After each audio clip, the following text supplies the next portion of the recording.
Informasi soal harga sembako, tingginya harga sejumlah kebutuhan pokok, sayur, dan beras banyak dikeluhkan masyarakat. Tak terkecuali para pengelola rumah makan. Untuk menghindari kerugian, pemilik warung makan terpaksa mengurangi porsi makanan pada konsumen. Jelang Ramadan, harga bahan pokok dan pangan terus melonjak di pasaran. Hal ini banyak dikeluhkan warga, tak terkecuali pengelola rumah makan. Seperti salah satu warung makan Tegal yang berada di wilayah Pancoran Mas, Kota Depok, Jawa Barat. Pengelola rumah makan terpaksa menyiasati kenaikan harga dengan mengurangi porsi makanan pada konsumen.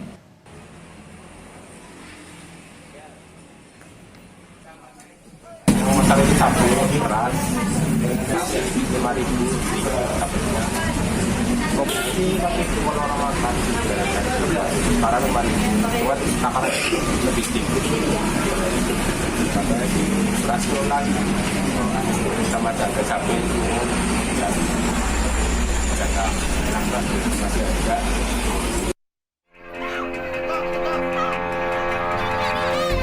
Dalam seminggu ini, warga rela terlihat mengantre dan berdesakan untuk mendapatkan beras murah pada operasi pasar di beberapa daerah.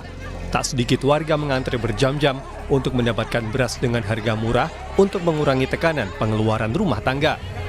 Di Tegal, Jawa Tengah dan juga Situbondo, Jawa Timur, warga mengantri dari pagi untuk membeli beras murah di Pasar Kerandon, Kota Tegal. Hal serupa juga terjadi di Situbondo, Jawa Timur. Sejumlah warga terlihat kecewa karena tidak mendapatkan beras murah. Menanggapi kabar kenaikan harga beras dan banyaknya warga yang mengantre beras murah, Presiden Joko Widodo pekan ini telah menyatakan harga beras sudah turun di beberapa pasar tradisional.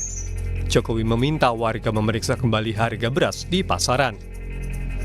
Coba kalian datang ke pasar Cipinang, cek harganya turun atau naik. Cek di pasar Johar, di Kerawang, naik atau tidak, turun atau tidak. Cek, sudah turun.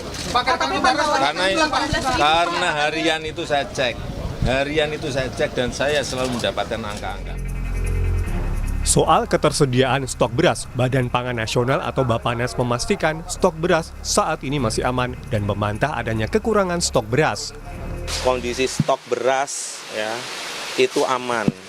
Jadi kalau hari ini ada berita stok beras itu kurang, kita mau sampaikan sekali lagi stok beras cukup. Ya, kombinasi yang ada di pasar induk beras Cipinang hari ini, stok dari Bulog yang kemarin untuk mengganjal ya, karena perlu waktu untuk jelang panen. Bulan Maret ini insya Allah panennya akan 3,5 juta ton. Ya, itu prediksi KSA dari teman-teman BPS.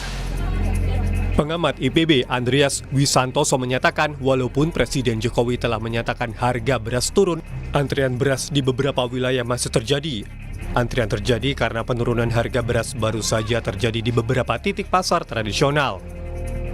Jadi memang kalau mungkin spot-spot barangkali ya, kalau spot-spot di pasar tradisional A, B, tapi kalau ini kita kan bicara secara nasional ya, seluruh pasar tradisional di nasional. Jadi masih ada tren kenaikan harga. Tapi kalau dari pantauan Pak Andreas sendiri sempat dengar di sejumlah titik ada yang turun tidak? Atau memang semuanya masih di harga 15.000 ke atas? Oh, ada beberapa yang turun, ada yang beberapa yang naik, tapi secara umum kan tadi kalau kita bicara ya, secara umum di pasar tradisional kan masih terus naik kan. Pasar murah menjadi harapan warga untuk mendapatkan beras dengan harga terjangkau. Warga menunggu penurunan harga beras yang merata ke pelosok daerah. Tim Liputan Kompas TV.